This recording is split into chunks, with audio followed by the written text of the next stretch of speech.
Welcome into another edition of the FutureSox RoundUp. My name is Elijah Evans, and today I am joined by James Fox.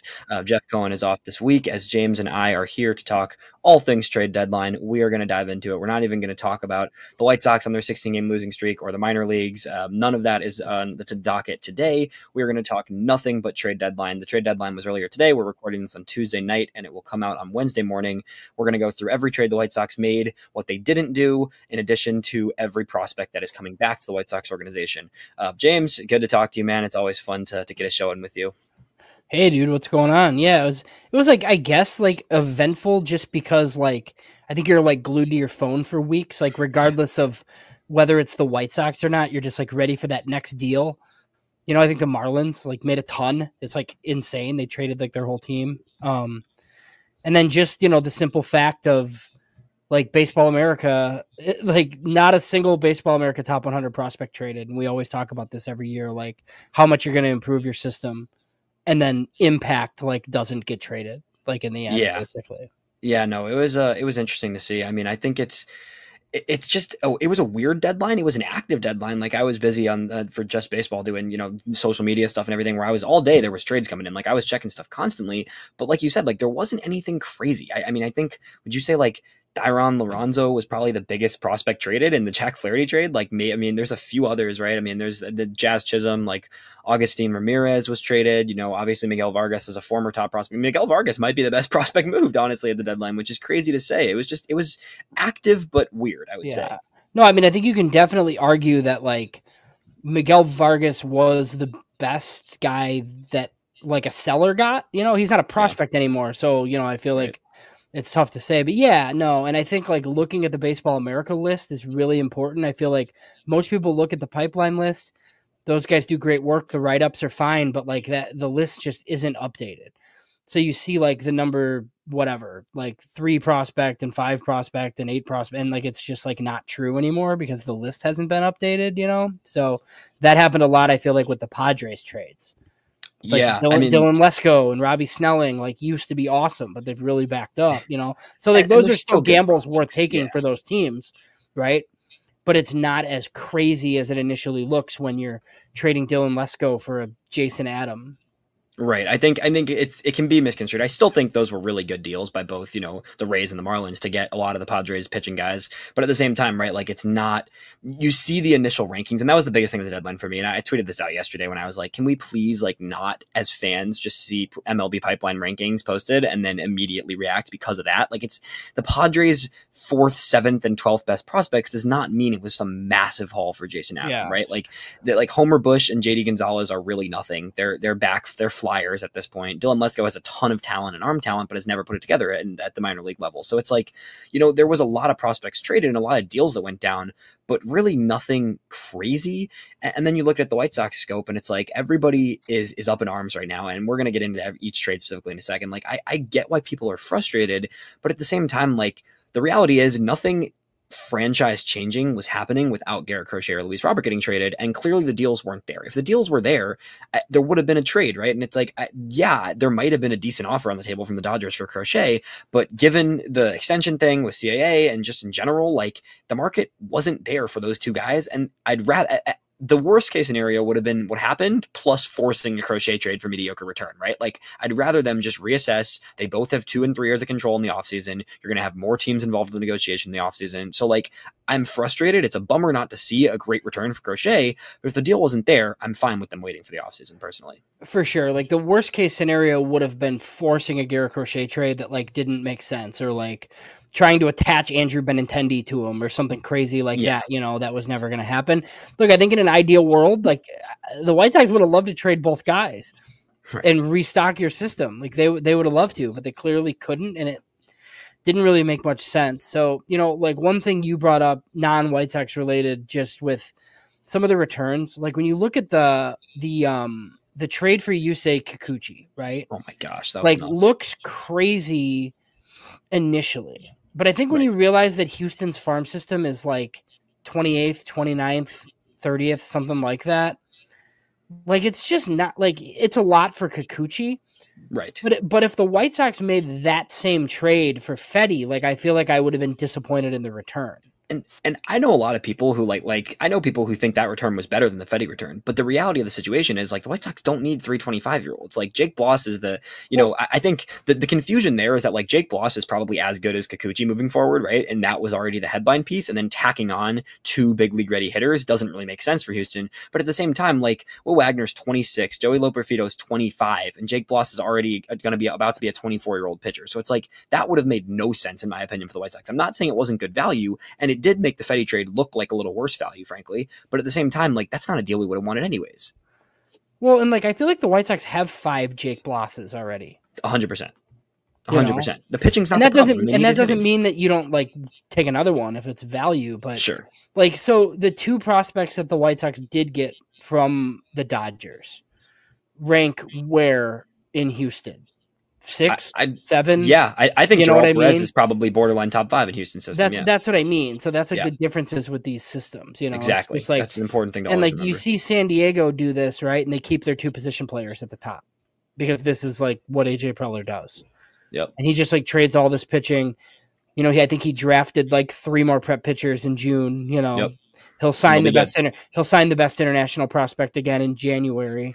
And then, he'll just like have prospects again. He does this sort of thing all the time.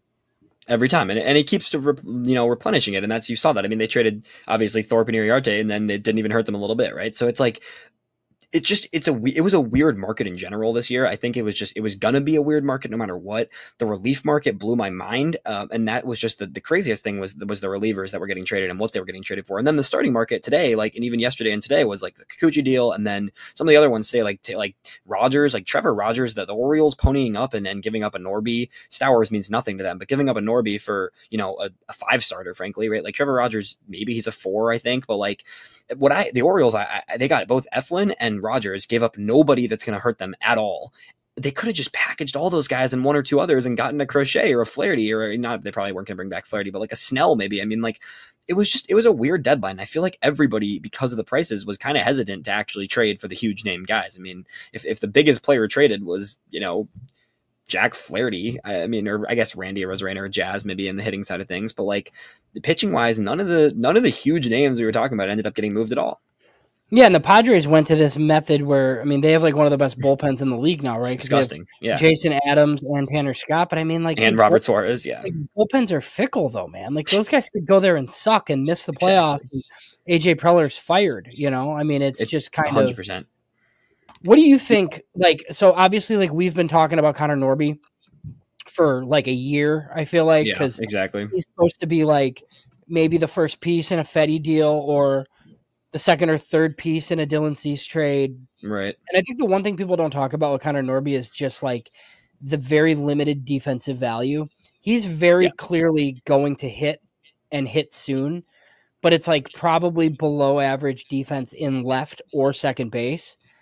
He's going to play third, apparently, for Miami. It sounds like they're going to test him at third. I think he has the arm for third, borderline.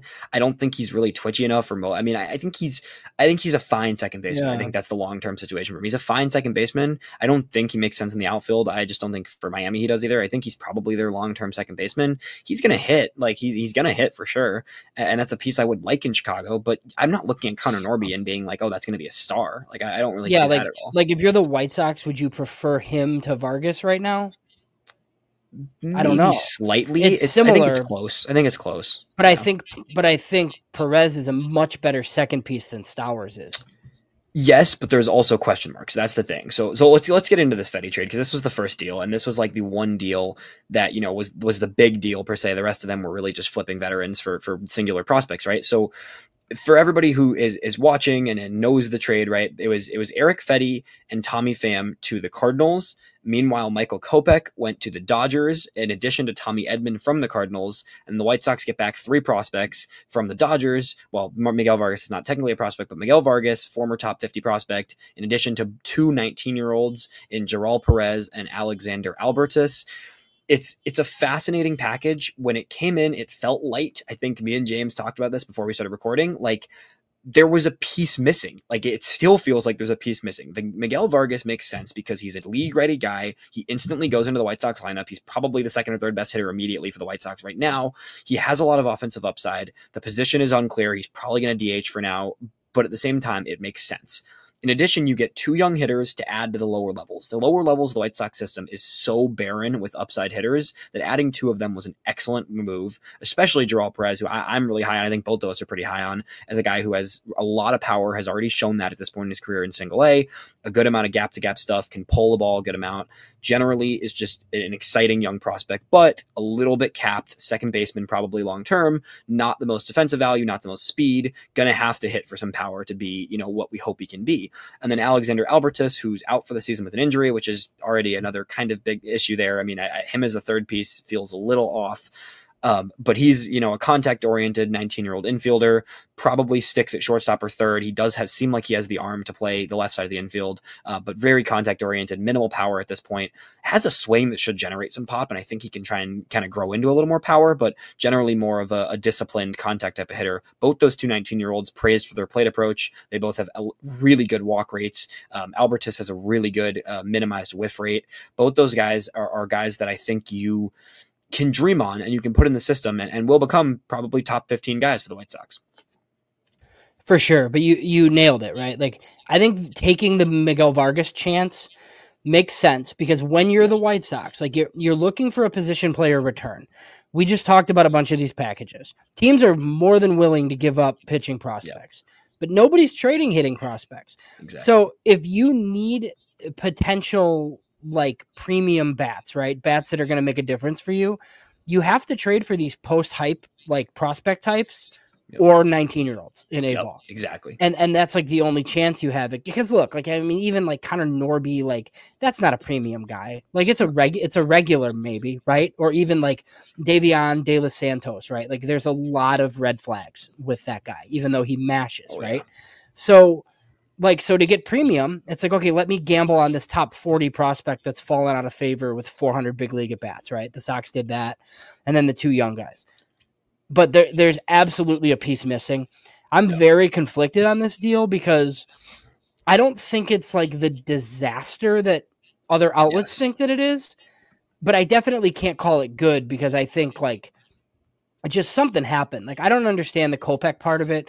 I told you off air, I think those 3 guys for Fetty, I would have been like, okay, good deal. Even Fetty and Pham, like, too. Yeah, Pham's because it's like, okay, they're gambling on Vargas.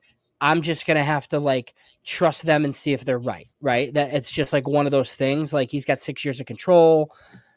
But, like, when you don't get another piece and you include Kopech, like, I don't really get it. Like, we kind of talked about the Cardinals side of it. Like, if you have Cooper Jerpy or Chase Davis. Yep.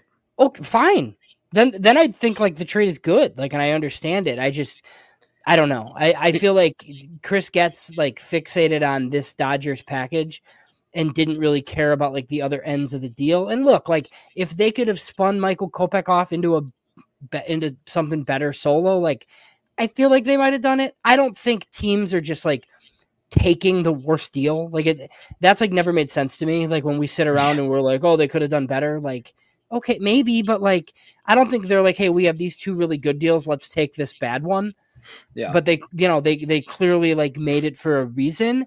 And the industry like doesn't think it was that great. Yeah, so the industry hates it. So I think we're both a little more positive than general people are. And I really like both Vargas and Perez. I think both those guys, I think Vargas is going to be good right now. But like you just hinted at, like my big issue is like, I don't get how the Cardinals got away with this. I really don't. And that's what's confusing to me. It's like, Pham is whatever. I really don't. It's a throw in at that point. And you're just getting off. You're turning a 1-year guy and he's 36 years old. Like I don't care about Pham.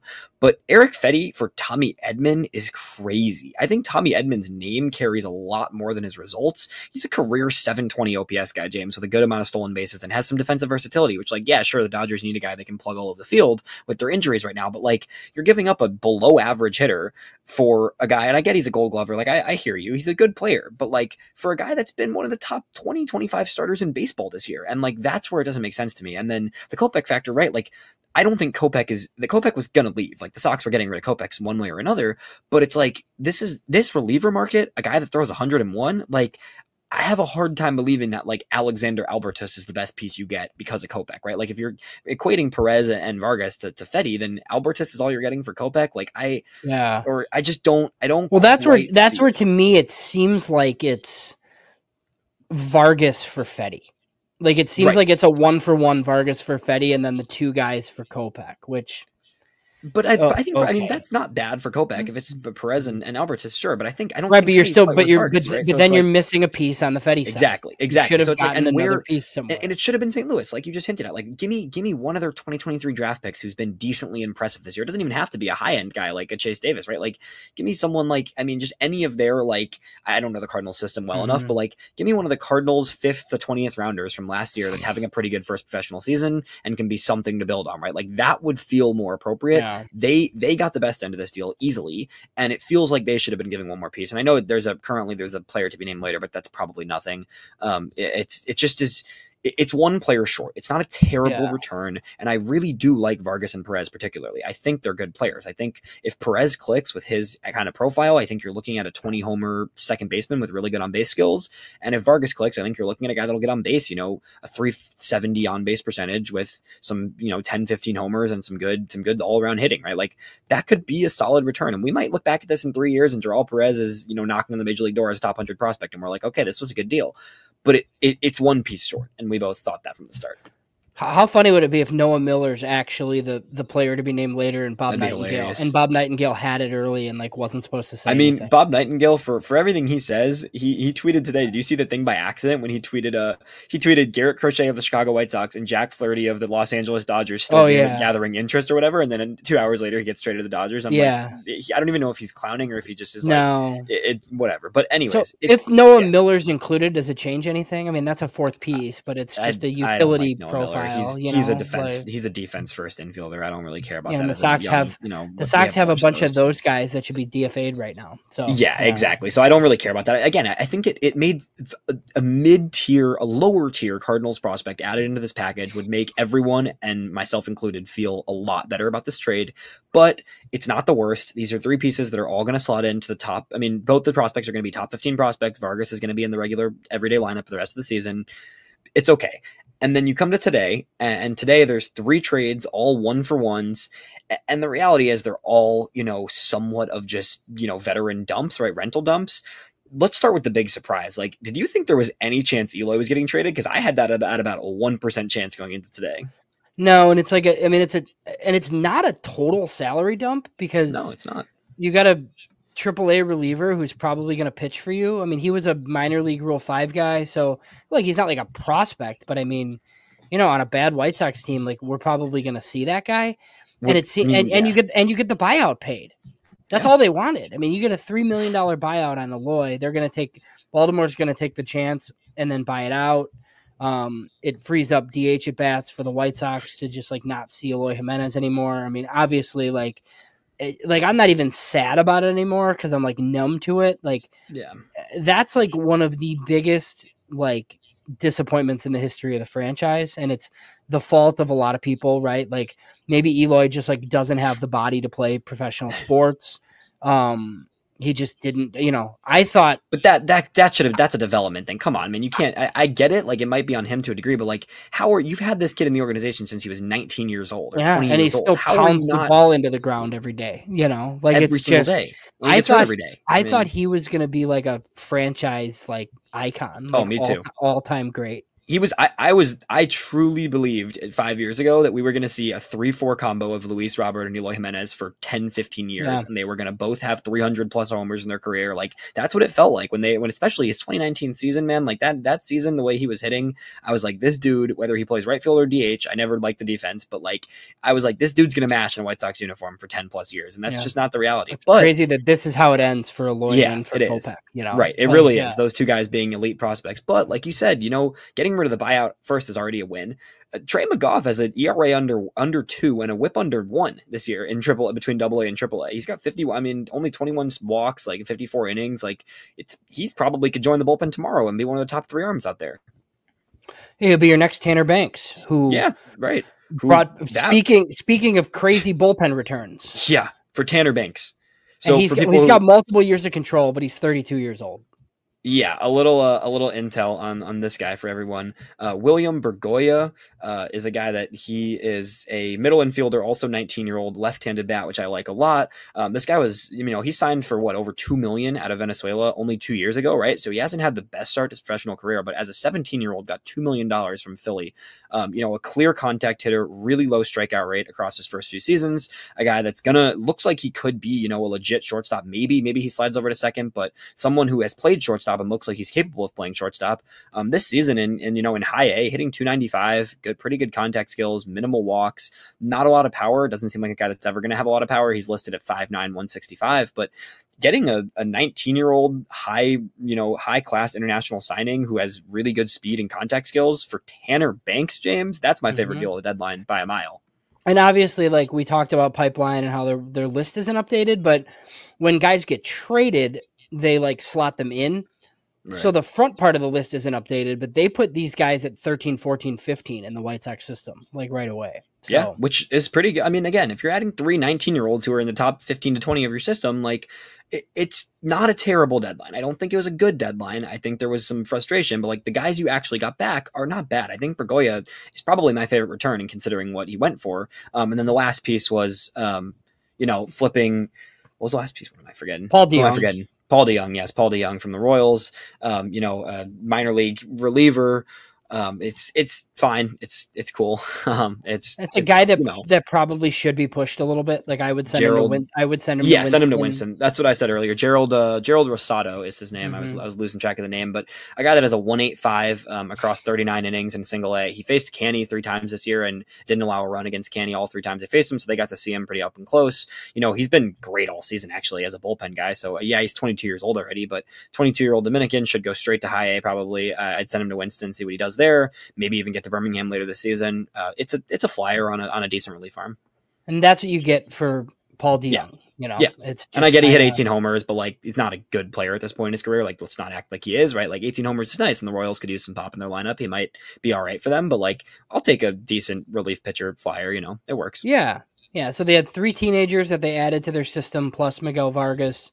The big moves were not made, obviously. Just what are your, I know you've been doing a bunch of writing on potential packages and stuff. Like it just seems like that stuff just did not come to fruition at this deadline. I think the demand from CAA hurt a little bit, just in the point of view of like, you'd rather have 8 to 10 teams bidding than 2, you know what I mean? And that's why the offseason probably makes a little bit more sense at this point. And that's what it comes down to, I think, with Crochet, right? Like I think there was a market for him. Like, it's not like nobody wanted Crochet, despite the innings, despite all that stuff. Like, people like Garrett Crochet has been one of the best pitchers in baseball this year. There was teams that wanted him, but once you establish, like, there's multiple things. Like, there's layers to it, right? Like, only certain teams had the farm system. Like, point blank, like the Braves did not have the farm system to trade for. I didn't believe that smoke for a bit. I saw people, Garrett, they're engaged in conversations. Like, they had 0 of what the White Sox were looking for, pretty much. Like, they have heavy pitching front. Their system's already a poor system. Most of their top guys are pitchers. Like, they were not in the mix because of their farm system. Beyond that, then there's a layer of the extension, right? So then you add in teams with the farm system and teams that are financially strong and stable enough and risky enough to immediately hand him an extension. That, in my mind, that eliminated Baltimore. I thought when I saw that, Baltimore was out. I get they have the money to, but Baltimore's about to have to give about $400 million contracts to both Gunnar Henderson and Adley Rutschman if they want to keep them. And they've got Corbin Burns expiring. It became clear to me in the last few days that Baltimore was going to go the cheaper route, which they did with Eflin and with Rogers. That takes out Baltimore. It takes out some other teams as well that don't have the money, right? Like, I don't think the Astros quite had the system for Crochet, and I don't think they were going to extend. They're about to enter a rebuild in about a year or two.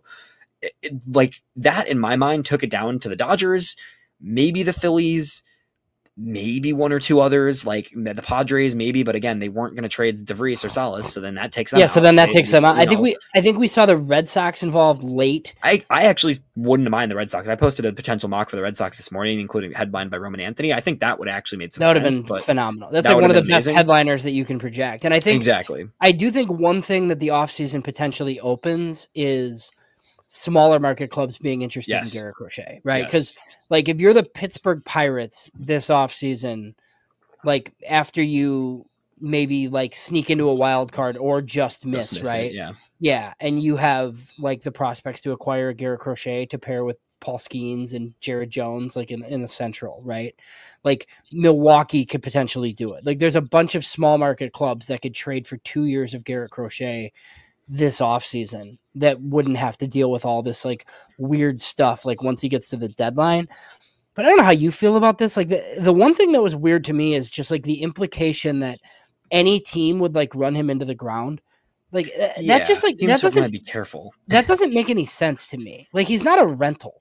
Like you would get him and you'd figure out like the best way to use him in the playoffs, right? Whatever you have to do to get him to the playoffs. And then you have 2 more years of him as a starter. Like none of these teams were going to like make him your closer and then start him in the playoffs. That's nobody ridiculous. Was going to do something like that. They were going to do what the White Sox are doing. The White Sox, I mean, to the Red Sox credit, like I get the White Sox have messed up some things, but like they're doing exactly what I would expect any other team to do, which is let him go 4 innings, have a young piggyback. Like if Garrett Crochet got traded to the Dodgers today, James, like he would have been starting for them every week, and he would have had a Landon Knack or a Gavin Stone or somebody, or River Ryan piggybacking him, because that's what you do when you have a guy that you're protecting and you need in the playoffs. He would have gone to a contender and he would have pitched 4 innings a start, or maybe 5, for the rest of the season, and he would have been ready to go in October and give you at least 4 or 5 strong innings to start a game in the playoffs, right? And like it would have worked and it made sense.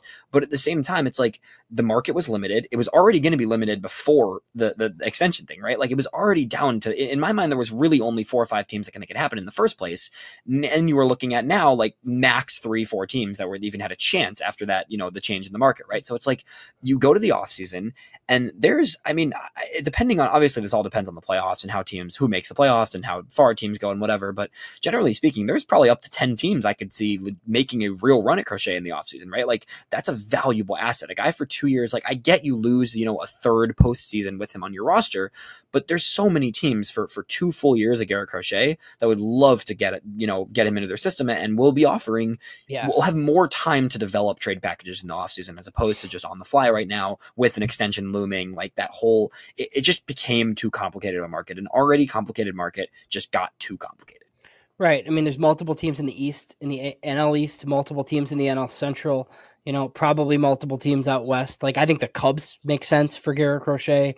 There's just lots of teams like next year that think they can win. Sure. And you go to 100%. You go to the winter meetings with the best starter on the market. I think I could see even like you're gonna be writing more more That's trade sure. proposals, I feel like. Yeah, definitely. I mean, even a team like Texas, right? Like Texas is they did a little buying, they did a little selling, they didn't fully sell off, but they're going to retool. Even if they make the playoffs, they're going to have to kind of readjust their roster in the offseason with some older guys on that team. Like I could see the Rangers coming into the offseason and saying, you know what, like we have a lot of old pitchers, we need a young ace, and going out and getting Crochet. They have a great farm system, right? Like there's so many teams that will enter the market for him in the offseason as opposed to now. So like, yes, I would have loved if Garrett Crochet went to the Dodgers for Josue DePaula and a bunch of their other young guys. Like that would have been great. That's what I was kind of hoping going into this week. At the same time, it's clear the market wasn't there. If it was there, they would have capitalized, and I'm glad they didn't just sell for the sake of selling. And now you go into the offseason with the best outfielder on the market and arguably the best pitcher on the market. So it's like the Sox are going to get busy. This season is obviously a wash. Let's go to Robert, and then we'll get into kind of what the rest of what this looks like now. But Robert, what do you see? Because I thought originally like it had to be the Phillies and the Mariners. Then once the Mariners got Randy, I knew they were out, even though they could have added another. I knew they were going to be out on a Robert trade. And then the Phillies, they got Austin Hayes, they got some relievers. I kind of was like, oh, they're just going to take the add around the margins method. I still thought there was a chance Dombrowski got crazy and went for Luis Robert, but like generally speaking, it became clear the last week that he wasn't going anywhere. What do you see his market look like in the offseason as opposed to Crochet's? Yeah, so for him, I think it opens up a little bit too, because I think small market teams can afford the 3 years. Again, like I think the Pirates for him. I was going to say, I think that makes more sense than Crochet for them. A ton of sense, because it's the type of player that they don't have access to on the free agent market that you get for, what is his deal? Like 3 at 40 something, I think. 15, then 20. So it's 4. Right. What is that? 450 for 3 years. Like 3 at 50 is nothing for them, right? Nothing. And now, they could, in theory, lead a package with Connor Griffin if they wanted to. Woo! In the offseason, nice. Like it opens up, this draft class has opened up. My guess is the White Sox are going to want another competitive balance pick for next year, since they're picking at 10. kind of allows you to play some games there at 10 where you could push a guy down to you, or just, kind of do what the Nationals did this year where you underslot there and then overslot twice, that sort of thing. So, yeah, I think both markets are opened up, but I think Luis Robert has to be Luis Robert like the rest of the way. Like best case scenario, at least a little more. Yeah. Yeah, I mean, best case scenario for the White Sox the rest of the way is like Miguel Vargas like showing what he can be, and Luis Robert being awesome, and like you winning some games. Like what, it doesn't really matter the outcomes of the games, right? But apparently they're best friends too, which is cool. But if those guys are good, that would be kind of cool. And I think the market does expand. I think that's the biggest thing. Like you just said, I mean, the Pirates are one. I think the Reds could be a sneaky option for Robert. They need another outfielder long-term. They've got some depth in that system still. I mean, the Phillies could still reemerge, right? I could see the Mets making a move for a Robert type guy. I feel like the Mets are a dark horse on everyone because they're going to be in like winning mode next year. Yep. They're going to start to enter winning mode, and I think they're going to be willing to spend whatever it takes. Obviously, we've seen them do that again, and they're going to be lightweight. Like I still think the Mariners could reemerge depending on how the rest of the season goes for them for a Robert trade, right? Like there's plenty of teams out there that will become interested that weren't necessarily ready to make that type of deal at the deadline this year. So it's like I think both those guys, I don't think it's dead. I don't think it's necessarily like off season or nothing, because we could see a cease type thing where it's later in the off season or maybe even next deadline for like a Robert. But like Crochet, I think has to move in the off season, and I think Robert probably does. Maybe it's next deadline, but I still think he probably if he really struggles down the stretch, maybe you just hold him till next deadline and hope he bounces back a little more. Maybe, but because he's still out of 2.5 years, so that'd still be plenty of time to trade him. But like they're both going to be getting shopped all off season for sure. And Robert with 3 years of control, I think, is definitely much more likely to be on the 2025 opening day roster. I would be stunned at this point if Garrett Crochet is on the White Sox to start next season, because for sure. There's no reason for it. It's very similar to what they did with Dylan Cease. Like you're not going to like set some sort of like imposed deadline and like trade him for the best offer. But I mean, you're very clearly like the preference would be to trade him this winter and get what you can, because I think the underrated part that people don't talk about is like, it's really easy for us to say like, oh, keep these guys and build around them. Right. But it's so hard. Like what is their path to getting enough talent around those guys to win? Right. I think spending $100 million in the offseason. It's Texas. Right.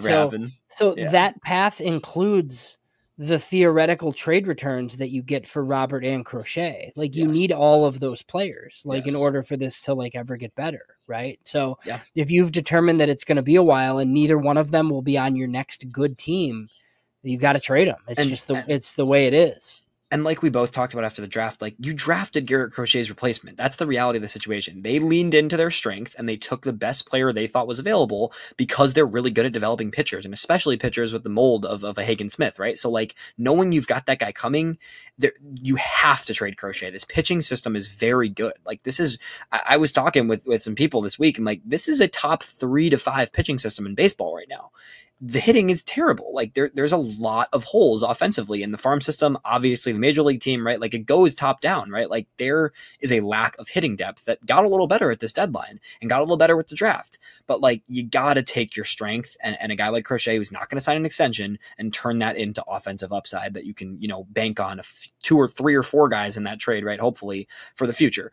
The other thing with the deadline, James, that I want to get your take on, because this is what I just simply did not get this. What are the rest of some of these veterans doing on the roster still? I get the market might just have not come together, and if that's the reality, then it just kind of sucks. But like John Brebbia, Chris Flexen, Steven Wilson, even a Gavin Cheech and an Andrew Vaughn potentially, right? Like where were the deals for some of these guys? Like sure, DeYoung and Banks and Eloy were fine. You got singular prospects for them, but like where were the extra deals for just getting rid of guys? And then it's just like, what do you do now? Like where were those deals, do you think? Yeah, I just think like a lack of interest. I mean, the guy that I was surprised was John Brebbia, but like I didn't realize like the deal that he signed called for $4 million this year. There's like an option for next year, but the buyout's 1.5, so he's owed $5.5 million total. So, I mean, somebody would have had to be willing to take him on for the buyout. His X numbers are not bad. Like his X FIP is like 340, and he's striking out almost 12 guys per 9. And I said that on Twitter, and people are like, "Oh, John Brebbia sucks." Like, I mean, Sure, but like these teams, like that's the type of stuff they look at when they're like trading for these relievers. It's all strikeouts, you know? So Right. I was a little bit surprised there. My guess is with your Chris Flexens and Nicky Lopez's of the world, you're just going to wait and try to put them through waivers, see if anybody claims the contract for free, right? Sure. And then you're off the contract. But I mean, regardless of whether you DFA a guy or not, like those guys just can't be the priority right now. Like they can't be. What are you doing? I mean, you're wasting like you time mentioned earlier, like Brian Ramos, I feel like we could see, but like I don't need to see Colson Montgomery this year. No, I don't need to see Edgar Caro. You know, No. I saw your tweet about like your pitching plan and the piggybacking. Like, you know, the only issue, and it's not an issue necessarily, like I would probably not add Mason Adams to the 40-man yet, just because like protect him. I don't feel like it, but that guy could be Iriarte piggybacking. 100%. I mean, you know, he's on the 40-man, so I do think we're going to see a lot of young pitchers.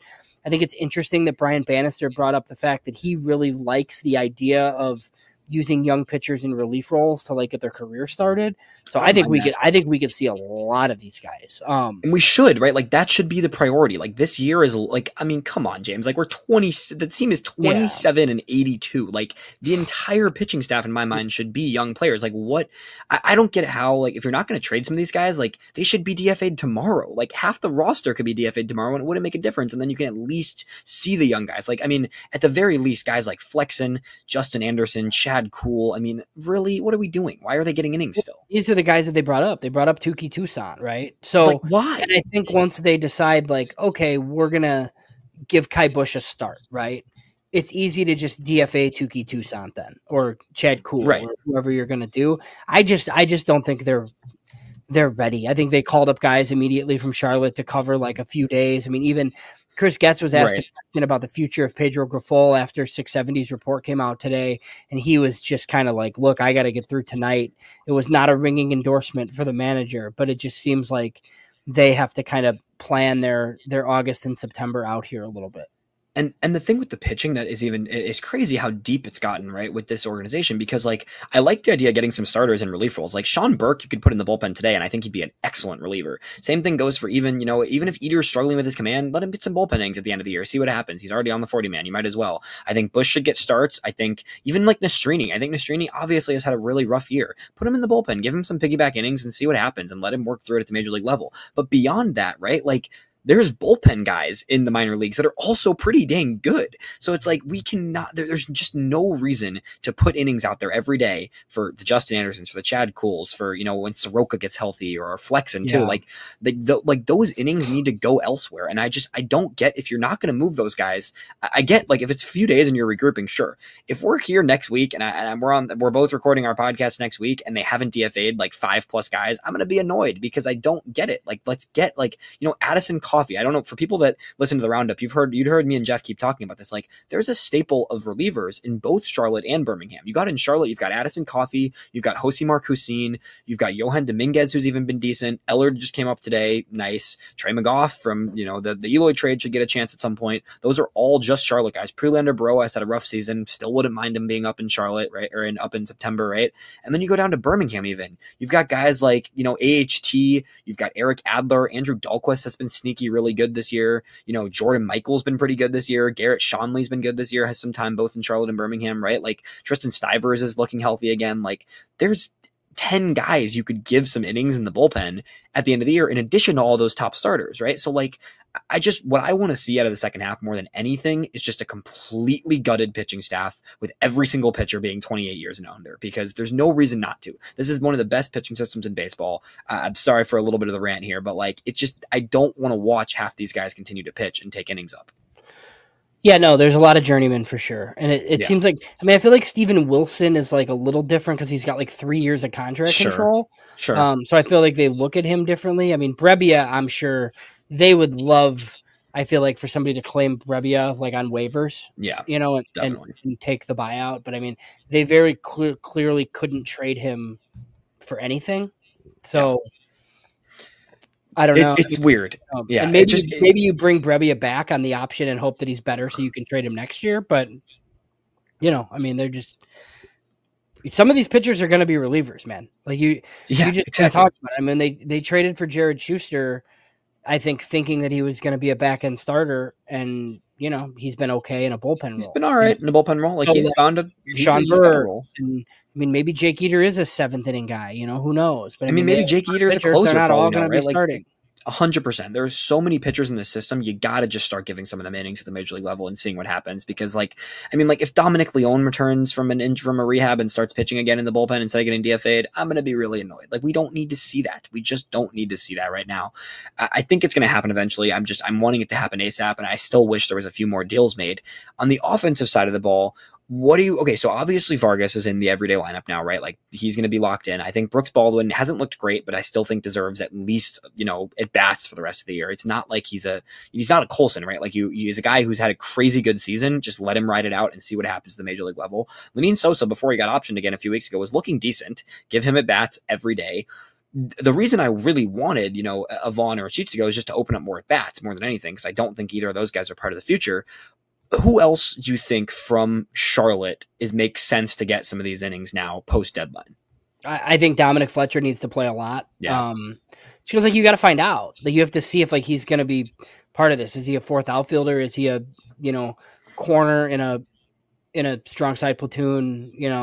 I think he's been kind of bad, but he's also been hurt. He was better in Charlotte over the past couple of weeks. There's no reason that guy's not in right field every day against righties. There's no reason. I mean, even Corey Julks is not going to be on your next good team. He doesn't matter. Most of these guys don't matter. So, I think I said, Robert's obviously going to play, but Fletcher should play. Baldwin should play. Sosa should play. Vargas has to play. Corey Lee will play as much as possible. If you want to get Brian Ramos up here, I think that's fine too, Yeah, I wouldn't mind. Over Senzel for sure. If Ramos keeps hitting, he's been really good the last 2 weeks in Charlotte. So if he keeps hitting the way he does, I think Ramos deserves to take that third base spot at least for September. Maybe Senzel does nothing, right? And Benintendi's unavoidable to play, so it's whatever. You just run out Benintendi, Robert, and Fletcher and roll with it in the outfield and call it a day. Colas would be nice. I wouldn't mind to see Colas get some at bats. We'll see. I think, at least over Sheets maybe, right? I think maybe Colas takes over some of those, right-handed pitching matchups as a DH or right fielder some days, something like that. I think the hitting is going to be bad. This lineup is going to continue to be really bad, but I'd much rather see at the very least, Baldwin, Vargas, Sosa, Fletcher every day and just see what they can do for you. I agree with you though. I don't think there's a reason to push a Caro or a Colson. I think both those guys should just finish out their years in Charlotte, continue to build, see if Colson can kind of build on some things. Caro is going to continue to hit and continue to kind of just work through stuff at that level, right?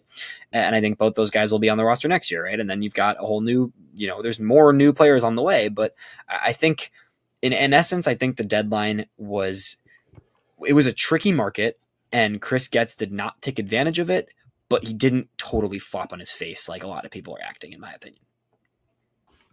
Yeah, no, I don't think he totally flopped. I think it's very clear that they regard Miguel Vargas very highly. Yeah. They think, they said he's a middle of the order hitter, they think. So we're about to find out, I don't know about that one, but we'll see. I think in essence, it's a good trade. It's a fine trade. It does the job. He's a good piece to add to the system. I don't mean it's a good trade, really. I mean, it's a good piece.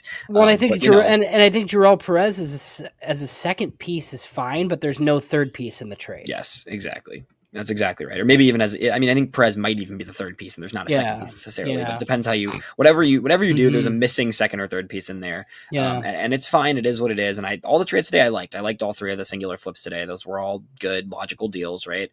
I would have liked to see a few more guys get flipped. What do you think the market would have been for an Andrew Vaughn? What could they have? Andrew Vaughn has 3 more years of arbitration, right? 2 or 3. What could they have gotten for Vaughn? Because that's something I don't think Vaughn's the future at first base. So I feel like that's somebody they could have gotten something for, but I don't know. I don't know why anybody would give you anything for him. Yeah. I don't know. And that's the thing. There's a whole Tim Elko hive, right? Where people want Tim Elko to play, but Andrew Vaughn and Gavin Sheets are on this team. Right. Where is Tim Elko going to play?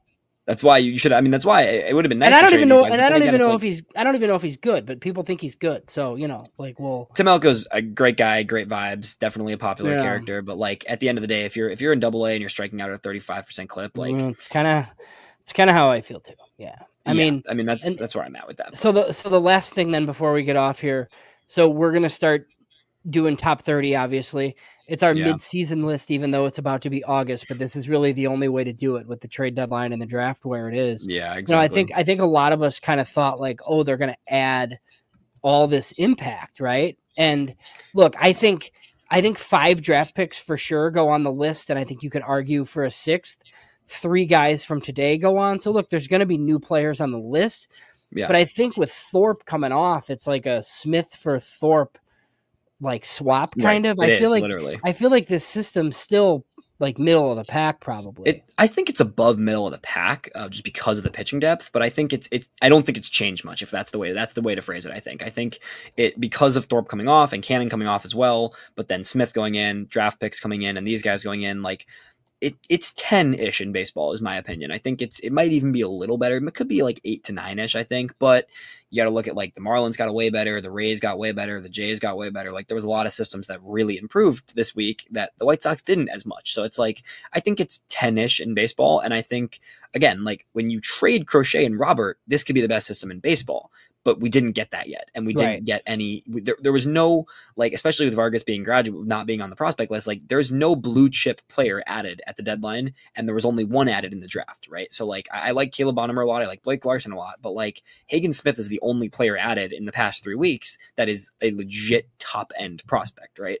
So like, it's the same. It's about the same system that it was a week or 3 weeks ago, which is solid. That's not a bad thing. This is not a bad system. This is much better. I mean, compared to a year ago, where it's a world of difference, right? Yeah. But like, I expected to feel even better about the system after the deadline, and I can't say that I do. Yeah, I want to look at the Marlins prospect list. Like I'm curious. It's just like a fast. Like I don't know how great it is, right? And right now, I think they made some good deals, but. This is fascinating. I think you'll like this one. So based on pipeline, right? Like I'm very much like not a huge fan of pipelines list. I think they're pretty out, like you mentioned, like pretty outdated most of the time. I think that a lot of Baseball America and some other ones tend to be a lot more reliable. But right now on pipeline's updated Marlins list, Noble Meyer stays at 1.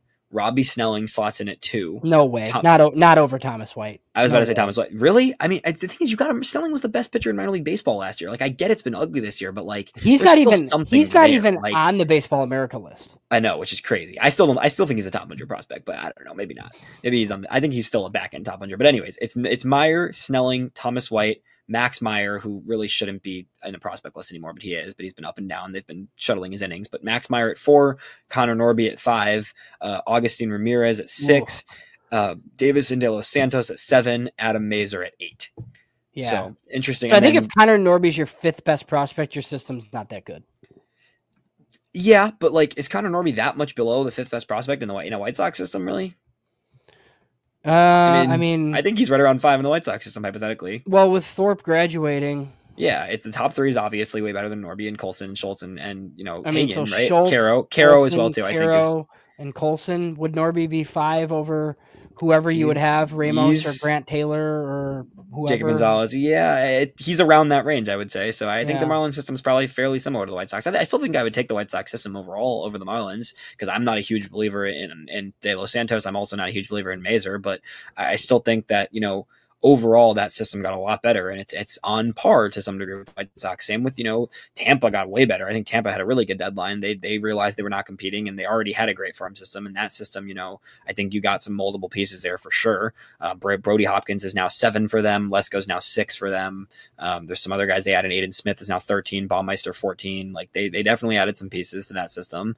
So it's really like the Seattle return for Tampa Bay. Yeah, that one. Aiden Smith and Brody Hopkins. Hopkins is a stud. I've been a big fan of Hopkins all year. I mean, that's a solid return, right? So it's like the Sox system is not bad. Like we enjoy talking about this farm system because it's a pretty fun system right now, especially on the pitching side of things. But I was hoping it would be better post deadline for sure. Yep. So this offseason, that's when it has to get better. It'll come down to. I think I think the only graduates are Thorpe and Cannon. I don't know that anybody else. I think Baldwin might graduate. I think probably. I think Baldwin probably will. And I think if Ramos gets a full month or 2, he probably might. But like it's a solid system, and it's a system that should get a lot better if they trade one of or both of those guys, the big guys in the offseason for sure. All right. Well, that is all we got. That's our trade deadline breakdown. You can check out all of our stuff on Twitter. James and I have both been putting content out about the draft. James is at JamesFox917. I am at ElijahEV8 on X. We are going to have plenty of stuff coming. Like James mentioned, our top 30s are coming up. We'll both be back with our own podcasts next week. All the other podcasts with Future Sox will have plenty of coverage coming up. Anything else you got, James? Yeah, I published like a manifesto today. It's like 10,000 words on the draft, mostly because it's like a lot of Mike Shirley quotes. But yeah, if it's, if you're interested in that, that's published on the site. I always like to say it would have been shorter if I had more time. So full James draft breakdown, definitely worth checking out there. And we will be back next week with plenty more podcasts. That'll do.